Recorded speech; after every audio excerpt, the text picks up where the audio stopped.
वो आपका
आया है?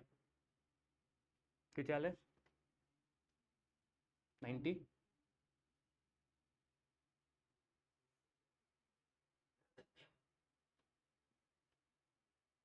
चलो, everyone please look at the screen once. देखो, दो सॉल्यूशन दूंगा मैं आपको। एक जो आपका लॉन्ग कट वाला है, और सेकंड दूसरा जो शॉर्ट कट वाला है। सबसे पहली बात, आपके लेबर कब से चालू हो रहा है? फिफ्थ लेबर आपको एक दे रखा है, और एक लेबर आपको दे रखा है कितना? सिक्स्थ का। तो पहले आप वही लिखेंगे कि भाई यहाँ पे 5 आएगा, यहाँ पे 6 आएगा। पांचवें लेबर का टीपी कितना दे रखा है? 65 यूनिट्स दे रखा है। ठीक है। और आपको एमपी दे रखा है छठे लेबर का, मतलब क्या आपको यहाँ पे दे रखा है एमपी कितना? 15 यूनिट दे रखा है।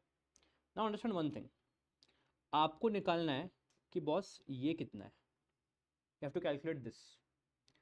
अब पहले बात क्या करो, अगर आपको ये निकालना है ना, इसको आप एक्स पकड़ लो। टेल मी, ये 15 का एमपी आया कैसे? इनफैक्ट ये एमपी का फॉर्मूला क्या है? अगर कल आपको एमपी का फॉर्मूला आया था, MP at N is TP at N minus TP at N minus one. ये फॉर्मूला था कल अपन ने सीखा हुआ। आपको क्या दिया है? एमपी ऑफ 6 दे रखा है आपको, is equals to TP of 6 minus TP of 6 minus one. क्या हो जाएगा? 5 हो जाएगा। अच्छा, क्या आपको एमपी ऑफ 6 मालूम है? 15। क्या आपको टीपी ऑफ 6 मालूम है? नहीं, इनफैक्ट अपने को वही निकालना है जिसको हमने क्या पकड़ा है? एक्स पकड़ा है। और टीपी एट 5 कितना है? 65। तो देयरफॉर अगर मैं एक्स का निकालूँ तो आई थिंक ये 80 होना चाहिए, 90 नहीं। This has to be 80 units and not 90 units. ठीक है। तो ये आपका टीपी एट 6 कितना आ गया? 90। मतलब अगर आपका आंसर यहाँ पे 90 आता है तो 90 माइनस 65 आपका आंसर कितना आ जाएगा? 15 आ जाएगा। ठीक है। 90 बोला क्या मैंने? सॉरी, 80 माइनस 65 अगर आप करो तो आपका आंसर कितना आ जाएगा? 15 आ जाएगा। So in this way you have to understand, यहाँ पे सबसे पहले तो आपको ये फॉर्मूला याद रखना इंपॉर्टेंट है ही। फिर आपको ये फॉर्मूला में से क्या क्या दिया है वो बाहर निकालना पड़ेगा। ठीक है। Please add on this solution, we'll do more questions on this अभी, डोंट वरी।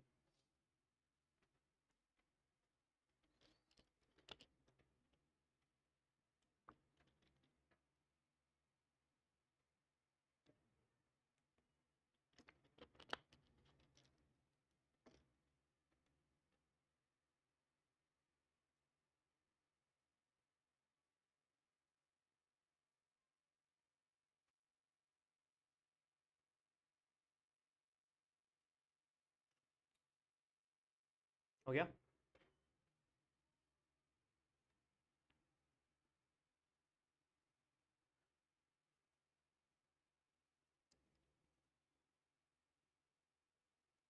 चलो, please take down one more question. Suppose MP at 5 is 10 units and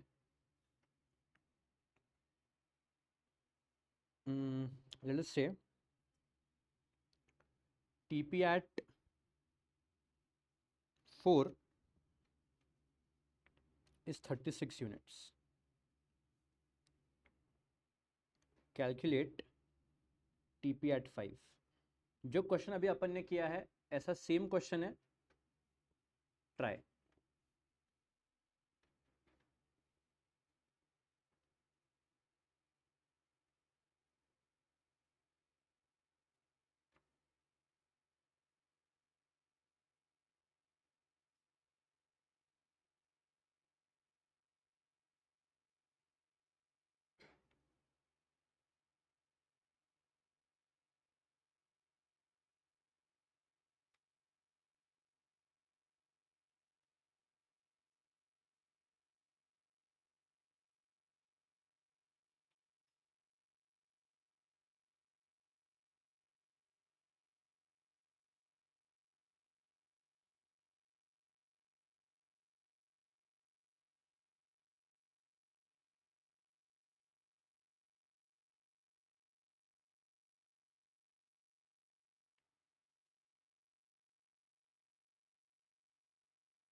बोल। ठीक है।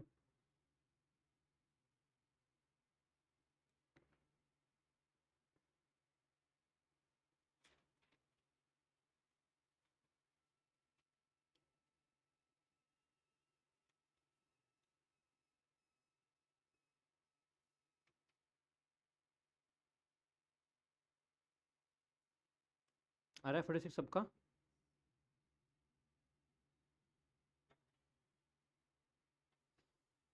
डन। क्या किया आपने? अगेन फॉर्मूला यूज कर सकते हो आप directly. M P at N is T P at N minus T P at N minus one. आपको एम पी दिया है 5 का, तो M P at 5 is T P at 5 minus T P at 4। तो 10 is equals to T P at 5 minus 36। Therefore आपका T P at 5 कितना आया? 46 units आया। ठीक है, चलो लास्ट क्वेश्चन, क्वेश्चन नंबर 4। और इसको आप थोड़ा सा अच्छे से इंपॉर्टेंट मार्क करेंगे बिकॉज यहाँ पे थोड़ा आपको अच्छा खासा टेस्ट किया जाएगा आपको। If M P at 1 is 10 units, M P at 2 is 8 units, MP at 3 is, let's say, 6 units. Calculate TP at 1, TP at 2 and TP at 3. आपको MP of 1 मालूम है, MP of 2 मालूम है, MP of 3 मालूम है। आपको तीनों के इसके ऊपर TP निकालना है। Please try.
Hmm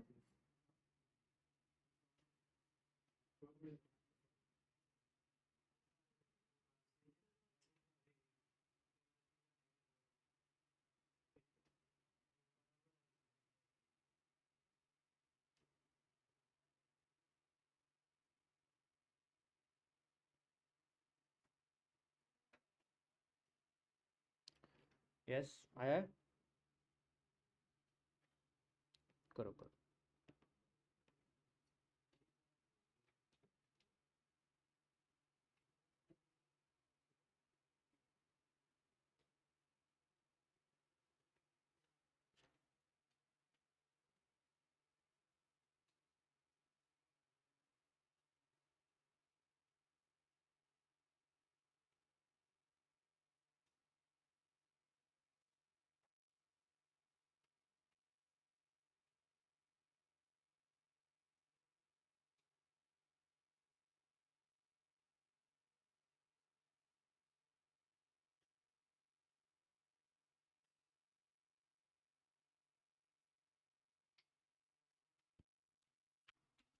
hello. हाँ, क्लास में हूँ, हाँ सर। टेस्ट क्यों नहीं मिल रहा? देंगे देंगे, चलो देखो। सबसे पहले I tell you a long cut. यहाँ पे आपने लेबर लिया रहेगा, यहाँ पे टीपी, यहाँ पे एमपी।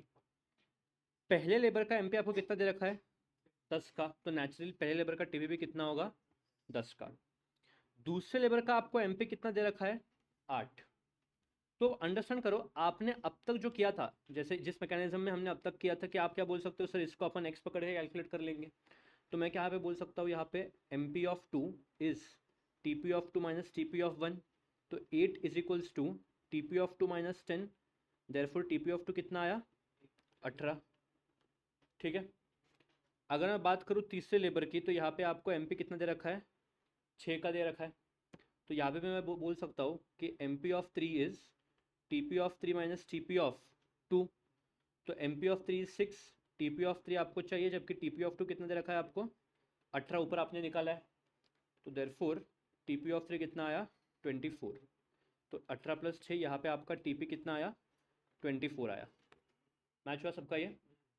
एक शॉर्टकट देता हुआ, और ये लिख के रखना।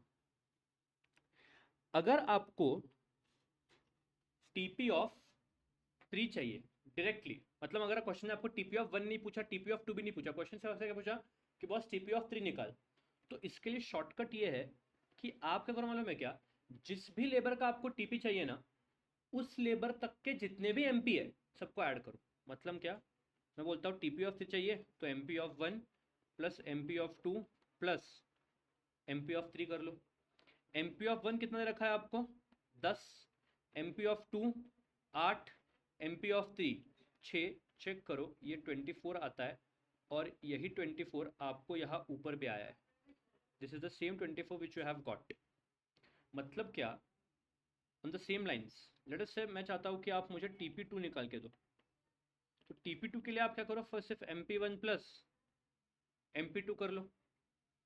MP1 है 10, MP2 है 8, तो TP2 कितना है आपका? 18। और यही 18 आपको यहाँ ऊपर भी मिलेगा, दैट इज 18। सो मैं एक जनरलाइज आपको देता हूँ कि अगर आपको TP ऑफ n चाहिए, n can be whatever number it has to be, आप क्या करो, आप MP of 1 plus MP of 2 plus dot dot dot dot dot MP of n। मतलब जितने भी लेबर का आपको टीपी चाहिए, उस लेबर तक के जितने भी एमपीज है, सबको ऐड करते जाओ, आपको उसका ऑटोमेटिकली क्या मिल जाएगा? टीपी मिल जाएगा। ठीक है, प्लीज राइट दिस डाउन।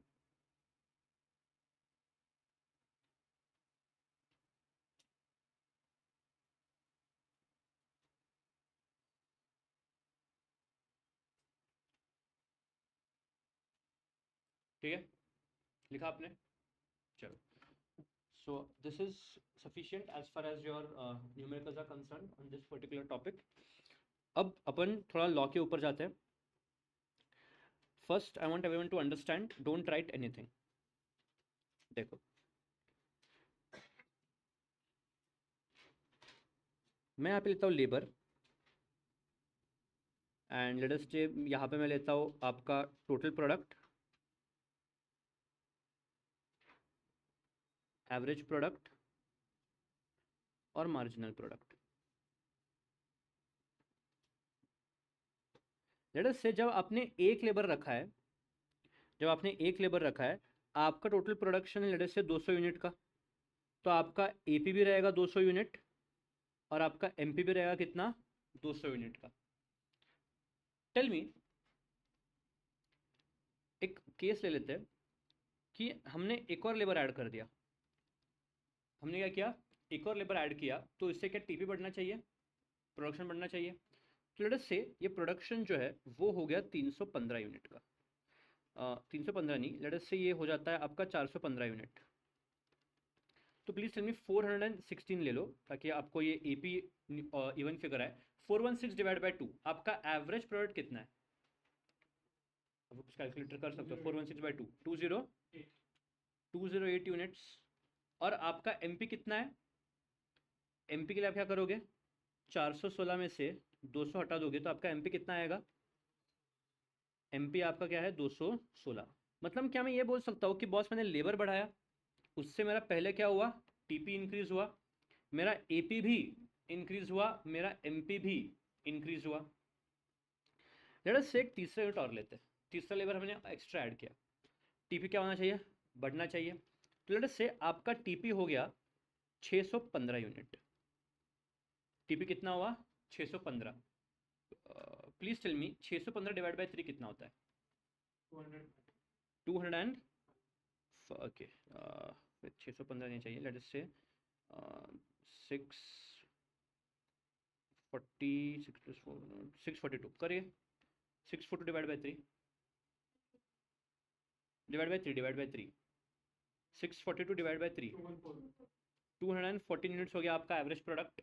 और आपका मार्जिनल कितना होगा, 642 माइनस 416 कितना है ये, 296 यूनिट्स। मतलब क्या मैंने यहाँ पे भी देखा कि मैंने लेबर बढ़ाया, टीपी इंक्रीज हुआ, एपी इंक्रीज हुआ और एमपी भी क्या हुआ, इंक्रीज हुआ। अब सुन लेना, मैं ऐड कर रहा हूँ चौथा यूनिट, ठीक है, I am adding fourth unit. अब जो प्रोडक्शन है ना, आपका ये प्रोडक्शन जो है वो अब बढ़ रहा है। जैसे से आपका प्रोडक्शन हो गया 712। प्लीज टेल मी एपी कितना है, 117 बोल रही है, 178 यूनिट्स। और आपका एमपी क्या हुआ, 712 माइनस 642, 712 माइनस 642 कितना, 70। टेल मी 1 2 3 और ये 4 में डिफरेंस किस बात का है, क्या अलग दिख सकता है आप इसमें, कुछ अलग दिख रहा है आपको फोर्थ यूनिट के लिए। पहला आपका एमपी क्या हो गया, गिर गया, क्या आपका ईपी भी गिर गया, बट क्या आपका टीपी बढ़ा है, द आंसर इज यस। तो आपका law of diminishing marginal product क्या बोलता है मालूम है क्या, इनिशियली जैसे आप लेबर बढ़ाते हो ना, आपका टोटल प्रोडक्ट बढ़ेगा, आपका एवरेज प्रोडक्ट बढ़ेगा, आपका मार्जिनल प्रोडक्ट भी बढ़ेगा। बट एक स्टेज आएगा जब आप लेबर बढ़ाओगे और आपका मार्जिनल प्रोडक्ट क्या हो जाएगा, गिर जाएगा। इसलिए लॉ का नाम है law of diminishing marginal returns. Marginal returns मतलब है marginal product. Now you might wonder sir ऐसा होता क्यों है, पहले बढ़ा बाद में गिरा, ऐसा क्यों हुआ। लेट अस से ये एग्जांपल को थोड़ा साइड में लेके एक और नया एग्जांपल लेते हैं अपन। लेट अस से आपके पास ये एक कैपिटल है, ठीक है, this is a machine available for you. ये कैपिटल के ना 4 हिस्से हैं, पार्ट 1, पार्ट 2, पार्ट 3 और क्या पार्ट 4। अब अगर आपको ये कैपिटल से कोई भी प्रोडक्ट बाहर बनाना है, मशीन यूज करके प्रोडक्ट बनाना है, तो इंपॉर्टेंट है कि ये चारों मशीन के पार्ट्स जो है ना वो यूज हो। अब मशीन के पार्ट्स को यूज करने के लिए कौन चाहिए, लेबर चाहिए। मतलब कि आपके पास एक मशीन है, मशीन के 4 ऑपरेटिंग पार्ट्स है, उन चारों को जब ऑपरेट करेंगे तब प्रोडक्शन आएगा। अब ऐसा जरूरी नहीं है कि ये चारों पार्ट एक साथ ऑपरेट होने चाहिए। आप साइमल्टेनियसली ऑपरेट कर सकते हो, मतलब क्या, लेबर जाएगा पहले ये पार्ट पे काम करेगा, फिर यहाँ पे काम करेगा, फिर यहाँ पे काम करेगा, और फिर यहाँ पे काम करेगा। तो मैं क्या बोलता हूँ, मैं ये बोलता हूँ कि लेट अस से अभी मेरे पास एक ही लेबर है। लेबर कितना है मेरे पास? एक ही है, मिस्टर ए। अब अगर प्रोडक्शन होना चाहिए तो मिस्टर ए क्या करेगा? मिस्टर ए पहले यहाँ पे काम करेगा, फिर यहाँ काम करेगा, फिर यहाँ काम करेगा, और फिर यहाँ काम करेगा। मतलब क्या मैं बोल सकता हूँ कि मेरा लेबर कितना है यहाँ पे? लेबर एक है। और हाइपोथेटिकली बोलते हैं कि यहाँ पे टोटल प्रोडक्ट जो अपना है वो एक सेकेंड, अपने बुक का ही फिगर लेता हूँ मैं, सो दैट वो थोड़ा सा ये हो जाए। किधर गया? टोटल प्रोडक्ट 100 है। मुझे आप बस ये फिगर्स बताते जाना कि यह फिगर्स क्या क्या है, ठीक है? यहाँ पे टोटल प्रोडक्ट कितना है मेरा? 100 है, ठीक है? अब ये ओनर क्या सोचता है मालूम है क्या? इस बिजनेस का ओनर ये सोचता है कि बॉस मुझे क्या करना है, मुझे मेरा प्रोडक्शन बढ़ाना है। अब प्रोडक्शन बढ़ाना है तो क्या सोचता है वो कि यार ये मिस्टर ए अकेला किधर किधर भागेगा। हम क्या करते हैं, मिस्टर ए के साथ एक दूसरा बंदा बी भी हायर कर देते हैं। तो अब अपना यहाँ पे लेबर कितना हुआ? लेबर 2 हो गया। सुनना, अगर 2 लेबर हो गए तो क्या करेगा? ए बोलेगा यार मैं ये तो संभालता हूँ, और बी ये तो संभालेगा। काम डिवाइड हो जाएगा अच्छे से। जब काम डिवाइड होता है तो प्रोडक्शन भी अपने आप क्या हो जाएगा? बढ़ जाएगा, बिकॉज स्पेशलाइजेशन आ जाता है ना। ए क्या बोलता है? ए बोलता है कि he is responsible for these 2 parts, बस खत्म। बाकी 2 पार्ट का रिस्पॉन्सिबिलिटी कौन संभाल रहा है? बी। तो जब अपने को अपना रिस्पॉन्सिबिलिटी डिवाइडेड होता है तो हम लोग बहुत आसानी से और एफिशिएंटली प्रोडक्शन कर सकते हैं। तो यहाँ पे आपका टीपी कितना था बोलो मेरे को? 210। मतलब क्या, आपका प्रोडक्शन बढ़ा। Very good. अब होता क्या है, वो एम्प्लॉयर सोचता है बिजनेस का कि यार और क्यों नहीं लेके आ सकते अपन। तो बोलता है ए प्लस बी प्लस सी, 3 लेबर को लेके आता है। अब जब वो 3 लेबर को लेके आ सकता है तो हो जाएगा क्या मालूम है क्या? ए बोलेगा कि बॉस मैं ये पार्ट संभालूंगा, बी बोलेगा कि मैं ये संभालूंगा, सी बोलेगा कि मैं ये संभालूंगा। एक और पार्ट बचा। तो ये कॉमन पार्ट के लिए क्या हो सकता है? तीनों साथ में आके काम कर सकते हैं।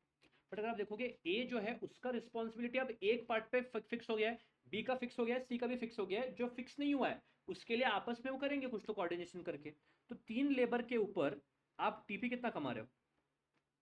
ये रुपीज में नहीं होना चाहिए, सॉरी। कितना? 330 कमा रहे हो आप, ठीक है? अब आएगा लास्ट केस। जब क्या होता है, यहाँ पे ए बी सी और डी, तो होता क्या है कि ये जो एम्प्लॉयर है वो एक और लेबर को असाइन करता है। तो अब यहाँ पे आपके लेबर कितने हो जाते हैं? 4 हो जाते हैं। और अब मुझे बताओ, क्या ये मशीन आपका फुल्ली यूटिलाइज हो चुका है? मतलब जितने पार्ट थे वो सब पार्ट एक बंदे को, एक एक बंदा असाइन कर रहा है। तो यहाँ पे आपका टीपी कितना है? यहाँ पे आपका क्या है? टीपी 440। क्या इतना पॉइंट क्लियर है? मतलब क्या हमने ये देखा कि सर जैसे आप लेबर बढ़ा रहे हो टीपी क्यों बढ़ रहा है? बिकॉज एक पार्ट, पहले 4 पार्ट एक बंदा संभालता था, फिर क्या किया आपने? 2 बंदे लेके आए, तो उससे प्रोडक्शन आपका बढ़ गया, बिकॉज काम डिवाइड हो गया। फिर आपने और बंदे को लेके आए, आपका प्रोडक्शन और बढ़ गया, मतलब काम और डिवाइड हो गया।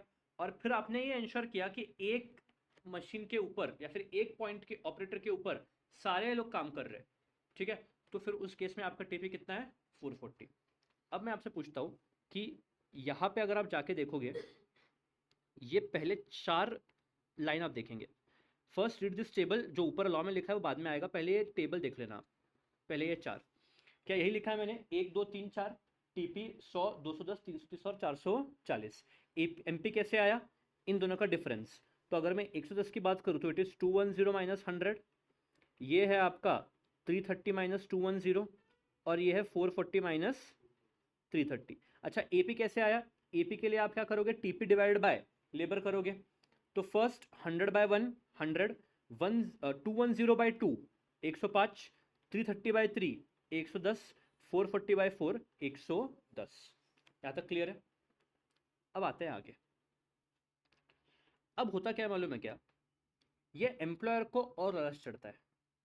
वो क्या सोचता है कि अरे काम करते हैं ना अपन, ए तो है, बी तो है, सी तो है, डी तो है, अपन एक और बंदे को हायर करते हैं।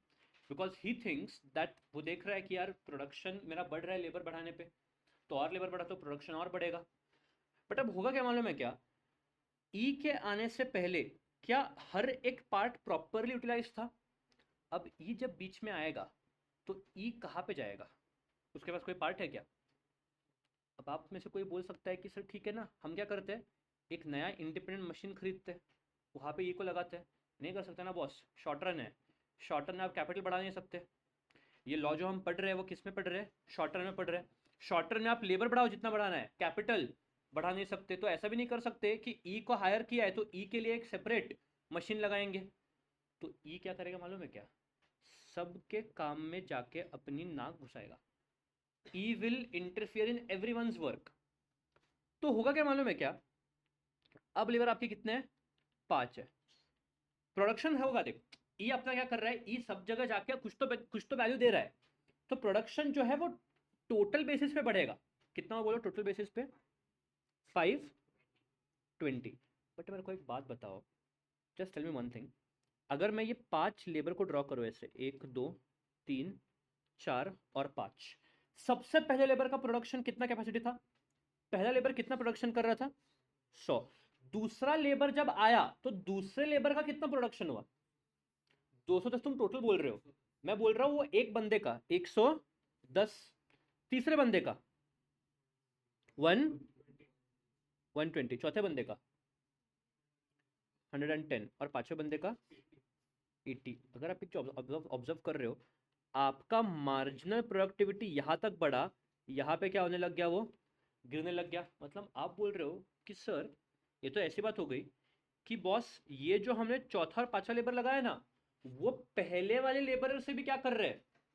कम प्रोडक्शन कर रहे हैं। यहां तीसरे लेबर तक अपना मार्जिनल बेसिस पे प्रोडक्शन बढ़ रहा था, बट बाद में जो हमने एक्स्ट्रा लेबर हायर किया, वो एक्स्ट्रा लेबर तो कुछ कंट्रीब्यूट कर ही नहीं रहा है, उल्टा वो तीसरे लेबर से भी कम कर रहा है। देखो ना, तीसरा लेबर 120 तक कर रहा था, तो चौथा लेबर ने आइडियली क्या करना चाहिए था? 120 से थोड़ा ज्यादा करना चाहिए, बट भाई साहब ने क्या किया? प्रोडक्शन कम कर दिया। और पांचवें लेबर ने तो क्या किया? और भी कम कर दिया। पांचवें लेबर का क्यों हुआ? बिकॉज वो हर एक चीज में अपना टांग अड़ा रहा है। अब ये एम्प्लॉयर को अभी तक दिमाग नहीं आया, उसने क्या किया? उसने लेबर अब जो पहले 5 थे उसने अब 6 कर दिया। लेबर क्या किया उसने? 6 किया। और प्रोडक्शन कितना आया इससे? इसका 600। देखो ये प्रोडक्शन बढ़ रहा है, बट बॉस फिर से दिक्कत अपनी वही आ रही है कि तेरे जो पहले लेबरर्स थे ना, पहले 5 थे, अब कितने हो गए? 6 हो गए। ये छठे लेबर का कितना प्रोडक्टिविटी है एक्स्ट्रा? क्या ये भी 80 ही है? मतलब क्या ये छठा लेबर भी उतना ज़्यादा कंट्रीब्यूट नहीं कर रहा है? ये अपने एम्प्लॉयर को दिमाग है ही नहीं, उसने क्या किया? बे यार, एक सेकंड। उसने क्या किया? उसने बोला कि बॉस मुझे और लेबर बढ़ाना है, क्योंकि अभी तक वो एक ही ऑब्जर्व कर रहा है। क्या? He is only observing one thing कि बॉस मेरा टोटल बेसिस पे प्रोडक्शन बढ़ रहा है तो मैं खुश है। उसने क्या किया? उसने अब लेबर का संख्या कितना कर दिया? 7 कर दिया। प्लीज टेल मी यहाँ पे टीपी कितना है? 600। अब उसको रियलाइज होगा कि बॉस 6 लेबर भी मेरे इतने ही कर रहे थे, 7 लेबर से भी टोटल बेसिस पे इतना ही हो रहा है।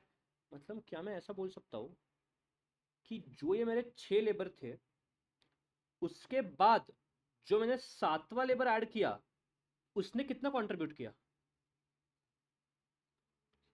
उसने कुछ भी कंट्रीब्यूट नहीं किया। बिकॉज ये अगर मैं मेजर करूँ ना, तो ये खुद अपने आप में क्या हो रहा है? 600 हो रहा है। मतलब सर हमने जो ये 7वां लेबर हायर किया, क्या उसका कुछ एक्स्ट्रा कंट्रीब्यूशन है? नहीं। यहाँ पे जाके एम्प्लॉयर को समझा कि बॉस ये जो लेबर है मेरा, ये कुछ भी कंट्रीब्यूट नहीं कर रहा है, तो उसका मैक्सिमम प्रोडक्शन कितना हो सकता है? 600। 600 के आगे जाएगा नहीं।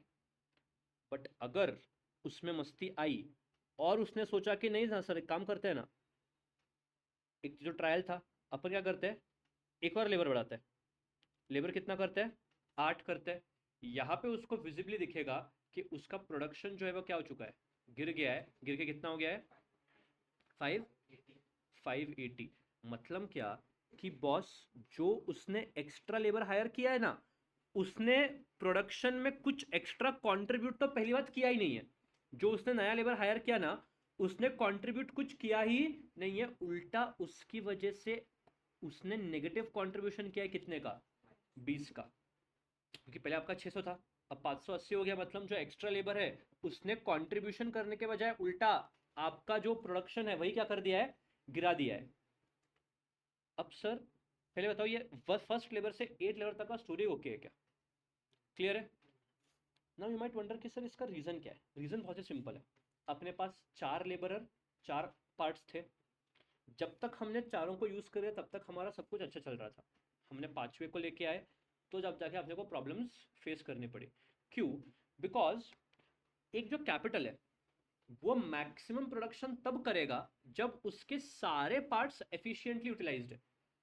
4 पार्ट, 4 लेबरर, एफिशिएंट यूटिलाइजेशन, बस रोक दो। इसके बाद भी अगर आप प्रोडक्शन करने गए, इसके बाद भी अगर आप लेबर बढ़ाते गए, तो जो एक्स्ट्रा लेबर है वो काम क्या करेगा यार, इंपॉर्टेंट वो है। और आप ये बोल नहीं सकते कि सर चलो ठीक है एक और मशीन लगा दो ना। क्यों नहीं लगा सकते एक और मशीन? बिकॉज ये शॉर्ट टर्म है, आप कैपिटल बढ़ा नहीं सकते। तो इसलिए law of diminishing marginal returns ये बोलता है कि पहले जब आप लेबर इंक्रीज करोगे, इनिशियली आपका टोटल प्रोडक्शन बढ़ेगा, आपका मार्जिनल प्रोडक्शन भी क्या हो जाएगा, बढ़ जाएगा। बिकॉज इनिशियली आपका मशीन अंडर यूटिलाइज्ड है। अंडर यूटिलाइज मतलब क्या? पहले आपके मशीन के ऊपर काम करने वाला एक ही बंदा है, फिर 2 बंदे हो गए, फिर 3 बंदे हो गए, और फिर 4 बंदे हो गए। तो इनिशियली आपका जो मशीन है वो अंडर यूटिलाइज्ड है, जिस कारण क्या हुआ है, आपका प्रोडक्शन जो है वो बढ़ते जाएगा अगर आप लेबर बढ़ाओगे। बट एक स्टेज आएगा जब अगर आप लेबर और बढ़ाओगे ना, तो जो एक्स्ट्रा लेबर है वो कंट्रीब्यूशन करेगा at a very lower rate as compare to the others. मतलब उसका कंट्रीब्यूशन क्या हो जाएगा, डिमिनिश होते जाएगा। अगर आप इधर भी नहीं रुके, उसका कंट्रीब्यूशन क्या हो गया, उतना ही है। एक्स्ट्रा लेबर का कंट्रीब्यूशन और डिमिनिश हुआ, और वो अल्टीमेटली डिमिनिश होकर कितना हो गया, नेगेटिव में चला गया। ये आपका होता है law of diminishing marginal returns. और फिर अगर आप यहाँ पे देखोगे, यही टेबल आपके सामने है यहाँ पे, कि बॉस जैसे जैसे अब यहाँ तक लेबर बढ़ाओ, टीपी बढ़ा, टीपी बढ़ा, एमपी बढ़ा, एमपी बढ़ा। आपने लेबर और बढ़ाया, टीपी बढ़ा ना, बट एमपी क्या हो गया, गिर गया। एमपी गिर गया, एमपी सेम है, प्रोडक्शन बढ़ा, ये सेम है, आपका एमपी क्या हो गया, गिर गया। आपने और लेबर बढ़ाया, आपका पहली बार प्रोडक्शन गिरा और एमपी भी क्या हो गया, गिर के नेगेटिव हुआ। प्लीज टेल मी, क्या ये आपको पहले तो फिगर्स क्लियर है, कैलकुलेशन क्लियर है, और इसका लॉजिक क्लियर है क्या? ठीक है, अब एक लाइन पढ़ते हैं अपन। देखो, law of diminishing returns states that as we increase the quantity of one input, हम कौन से इनपुट का क्वांटिटी बढ़ा रहे हैं, लेबर, बिकॉज कैपिटल तो कभी बढ़ ही नहीं सकता। तो जब आप लेबर का क्वांटिटी इंक्रीज करेंगे, the marginal physical productivity of the variable input, मतलब आप जो इनपुट चेंज कर रहे हो उसका marginal product will eventually decline. मतलब क्या, जब आप लेबर बढ़ाओगे तब वो लेबर का जो मार्जिनल प्रोडक्टिविटी है वो अल्टीमेटली एक स्टेज आएगा जब वो गिर जाएगा। सो यहाँ पे आप बाकी का इग्नोर कर सकते हैं, यहाँ पे ये लाइन जो है ये आप पढ़ सकते हैं। As per this law, if you increase the quantity of labour relative to the fixed capital input, the marginal productivity of the labor will decline। ये लॉ का स्टेटमेंट है कि बॉस आप जब लेबर का क्वांटिटी बढ़ाओगे तो जो लेबर का मार्जिनल प्रोडक्टिविटी, मतलब जो एक्स्ट्रा लेबर प्रोडक्शन में कंट्रीब्यूट कर रहा है, वो एक्स्ट्रा कंट्रीब्यूशन क्या हो जाएगा, गिरते हुए जाएगा। पहले लेबर का कंट्रीब्यूशन 100 था, फिर एक्स्ट्रा लेबर ने 120 दिया, फिर एक्स्ट्रा लेबर ने 110 दिया, फिर वो 80 हो गया, फिर वो अल्टीमेटली 0 हो गया, और फिर वो नेगेटिव हो गया। ये है आपका law of diminishing marginal returns. फिर ये हमने ऑलरेडी कल कवर कर लिया था, टीपी का मतलब क्या, एपी का मतलब क्या, और एमपी का मतलब क्या। ठीक है, वैसे अजम्पशंस इंपॉर्टेंट नहीं है, बट कुछ अजम्पशंस है। पहला, प्रोडक्शन टेक्नोलॉजी आपका कांस्टेंट रहेगा। क्यों? अगर एक बार बताओ, एक सिंपल वर्ड है टेक्नोलॉजी। जो आप टेक्नोलॉजी यूज करते हो बिजनेस में, ये टेक्नोलॉजी आपके चारों फैक्टर्स में से कौन से फैक्टर के अंदर आएगा? ये क्या लैंड है, क्या ये लेबर है, क्या ये कैपिटल है, या क्या ये एंटरप्रेन्योर है? ऑब्वियसली टेक्नोलॉजी क्या है, कैपिटल है। और भाई शॉर्ट टर्म का यही अजम्पशन है कि आप कैपिटल क्या नहीं कर सकते, चेंज नहीं कर सकते, बढ़ा नहीं सकते, तो इसलिए पहला है कि यहाँ पे आपका टेक्नोलॉजी क्या है, कांस्टेंट है। दूसरा, सम इनपुट्स आर फिक्स्ड। बोलो कौन सा इनपुट फिक्स होता है यहाँ पर, कैपिटल आपका फिक्स होता है, मतलब भाई बेसिकली सिर्फ और सिर्फ आपका लेबर क्या होता है, वेरिएबल होता है। और हम यहाँ पे सिर्फ फिजिकल इनपुट और आउटपुट कंसिडर करेंगे, मतलब एक लेबर आउटपुट इतना दिया, दूसरे लेबर ने आउटपुट इतना दिया, मतलब हम देख सकते हैं उसको। यहाँ पे in simple words, we don't measure, we don't measure in money terms. मतलब हम ये नहीं देखेंगे कि भाई हमने खर्चा कितना इनकर किया, कॉस्ट कितना इनकर किया, नहीं, कॉस्ट के लिए अलग से चैप्टर है, थ्योरी ऑफ कॉस्ट। यहाँ पे हम सिर्फ किससे कंसर्न्ड है, physical input and physical output. क्या पॉइंट क्लियर है सर? बोल। जर हे अजम्पशन्स नाही, म्हणजे अजून नाही केलं तर मग लॉ वर्क नाही करणार. लॉ वर्क नहीं करना, इट कैन नॉट। जैसे लॉ ऑफ डिमांड के भी कुछ अजम्पशंस थे, अगर हमने वो नहीं किए कंसिडर, तो आपका लॉ ऑब्वियसली काम नहीं करेगा। बिकॉज देख, it was a very logical ये कि बॉस अगर आपके पास 8 लेबर आ गए तो एक सिंपल काम करो ना यार, एक और मशीन खरीदो ना जिसके कितने पार्ट्स है, 4 पार्ट्स है, हो गया काम आपका, प्रोडक्शन आपका गिरेगा नहीं और बढ़ते जाएगा। बट प्रॉब्लम है कि हम कर नहीं सकते, बिकॉज ये अभी तक शॉर्ट रन चालू है, लॉन्ग रन में होने वाला है। अब कुछ चीज़ें जो एमसीक्यू के लिए इंपॉर्टेंट है, बहुत ही ज़्यादा, ये हमने जो ऊपर पढ़ा है या फिर जो स्टेटमेंट पढ़ा है, ये एमसीक्यू में पूछते नहीं है। एमसीक्यू में क्या पूछते हैं सुन लेना, एमसीक्यू में आपको इसका लॉजिक भी नहीं पूछेंगे कि भाई ऐसा क्यों होता है। अब एमसीक्यू के लिए इंपॉर्टेंट क्या है वो समझ लेना। पहली बात, आप ध्यान से ये वाला पॉइंट देखेंगे, अबे यार ये वाला, प्लीज टेल मी, क्या आप एक चीज ऑब्जर्व कर सकते हो, यहाँ पे जो एमपी है वो सबसे हाईएस्ट है। पूरा एमपी का रो चेक करो और देखो 120 पे आपका एमपी क्या है, सबसे हाईएस्ट है। तो जब आपका एमपी सबसे हाईएस्ट है, इसको अपन बोलते हैं पॉइंट ऑफ इन्फ्लेक्शन। इन्फेक्शन नहीं, इन्फ्लेक्शन, अच्छे से लिखना। It is called as what, point of inflection. मतलब ऐसा पॉइंट जहां पे आपका एमपी क्या है, हाईएस्ट है। तो क्वेश्चन डायरेक्टली आपको बोल देगा वेयर एमपी इज हाईएस्ट, वो कौन सा पॉइंट है, पॉइंट ऑफ इन्फ्लेक्शन। ठीक है, एक और चीज, प्लीज टेल मी, जरा आप एपी को ऑब्जर्व करेंगे ढंग से, बोलो एपी सबसे ज्यादा कौन से वैल्यू पे, पहले मेरे को वैल्यू बोलो। एपी सबसे ज्यादा, एपी का सबसे बड़ा वैल्यू कहां पे या कौन सा है, इनफैक्ट 110 दिख रहा है सर, बट सर 110 तो दो जगह पे है। अगर हमको हाईएस्ट पॉइंट बोलना है तो वो एक ही हो सकता है। तो सर हम क्या बोले, लेबर सॉरी एपी यहाँ पे हाईएस्ट है या यहाँ पे हाईएस्ट है। हम बोलेंगे कि बॉस आपका जो एपी है ना वो यहाँ पे हाईएस्ट है। क्यों यहाँ पे हाईएस्ट है, देख कोई भी पॉइंट हाईएस्ट कब होता है रे, देखो अगर मैं आपको बोलूं कि एक माउंटेन है, ये माउंटेन का सबसे ज्यादा हाईएस्ट पॉइंट है, क्यों ये हाईएस्ट पॉइंट है बोलो मेरे को, बिकॉज इस पॉइंट के बाद डिक्लाइन चालू हो जाता है। मेरे को बताओ क्या इस पॉइंट के बाद डिक्लाइन हो रहा है क्या, डिक्लाइन कौन से पॉइंट के बाद हो रहा है, इस पॉइंट के बाद। मतलब आपका ये वाला पॉइंट जो है वो क्या है, हाईएस्ट है। तो यहाँ पे आप लिखेंगे कि ये पॉइंट पे आपका एपी हाईएस्ट है, point where AP is highest, point where AP is highest. Sir क्या इस पॉइंट का कोई नाम है, नहीं इस पॉइंट का कोई भी नाम नहीं है। तो सर इसमें क्वेश्चन कैसे बनेगा, आपने तो बोल दिया पॉइंट ऑफ इन्फ्लेक्शन के लिए क्वेश्चन बन सकता है, MP is highest eight which point, answer is point of inflection.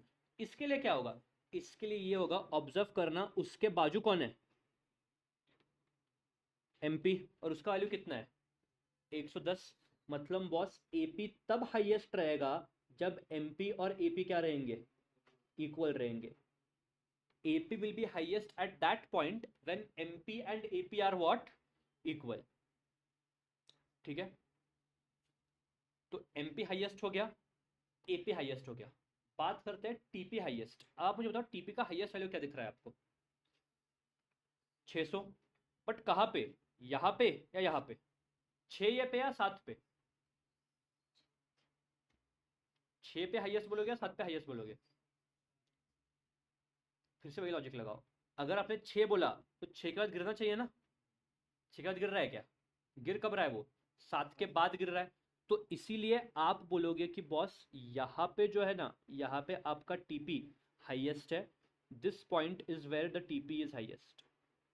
यहाँ पे आपका टीपी जो है वो हाईएस्ट है, TP is highest at this particular point. Sir again यहाँ पे क्वेश्चन क्या बनेगा? बनेगा ना, जब टीपी हाईएस्ट है एमपी कितना दिख रहा है आपको, यही क्वेश्चन है। तो जब आपका टीपी हाईएस्ट है, MP will be what? MP will be 0। When TP is highest MP will be what? 0। तो हमने क्या देखा? MP highest point of inflection, AP highest MP AP equal, TP highest MP will be what? 0। और जब TP पहली बार गिरेगा ना, देखो अब तक टीपी गिर रहा था क्या? टीपी अब तक बढ़ रहा था बस, बट जब टीपी पहली बार गिरेगा तब आपका एमपी पहली बार नेगेटिव हो जाएगा। यहां तक एमपी पॉजिटिव था, यहाँ पे 0 हो गया, बट नेगेटिव कब हुआ? जब टीपी क्या हुआ? गिरा। तो लास्ट चीज आप इसको ऐसे ही करके लिखेंगे, MP is negative when, MP is negative when TP falls. तो जब आपका टीपी गिरेगा तब आपका एमपी क्या हो जाएगा? नेगेटिव हो जाएगा।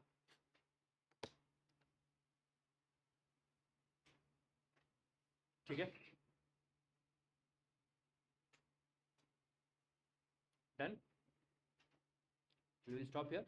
कल जो है ये ग्राफ कल नहीं, ऑन मंडे ये ग्राफ देखेंगे अपन, और ये ग्राफ पे आपको अब कुछ ऐसे ग्राफ्स है जो मैं बोलूंगा कि आपको कैटेगोरिकली याद रखना है। बिकॉज क्या होता है, आपको कल समझेगा जब इसके ऊपर क्वेश्चंस करेंगे हम लोग कि सर ये ग्राफ अपने को अगर याद नहीं है ना तो क्वेश्चन आपसे बनेगा नहीं। और एक ग्राफ याद रखने का एक प्रॉपर सीक्वेंस है, इसके अलग अलग और 3 स्टेजेस है। जैसे ये स्टेज 1 है, स्टेज 1 में क्या होता है, स्टेज 2 में क्या होता है, स्टेज 3 में क्या होता है, उसके बाद ये लॉ खत्म हो जाएगा। बट उसके लिए पहले अपने को जो ये ग्राफ है, ग्राफ अपने को ध्यान में दिमाग में रखना पड़ेगा, मूवमेंट ग्राफ का, कि कौन से पॉइंट पे क्या हो रहा है क्या नहीं हो रहा है। ठीक है, that will do on Monday. I want everyone to go through this once, एक बार ये पढ़ के आना, एंड एक बार बस टेबल देख लेना, आपको सारे पॉइंट समझ आए क्या। ठीक है, और अगर आपको लग रहा है तो आप एक बार ग्राफ भी देख के आ सकते हैं, बस प्लॉटिंग किया है पॉइंट्स का, यहाँ पे जो ऊपर टेबल है उसके प्लॉटिंग किया है मैंने, बस वो भी लगा तो आप एक बार ज़रूर पढ़ के आ सकते हो। ठीक है, चलो, thank you very much, I will see you on Monday.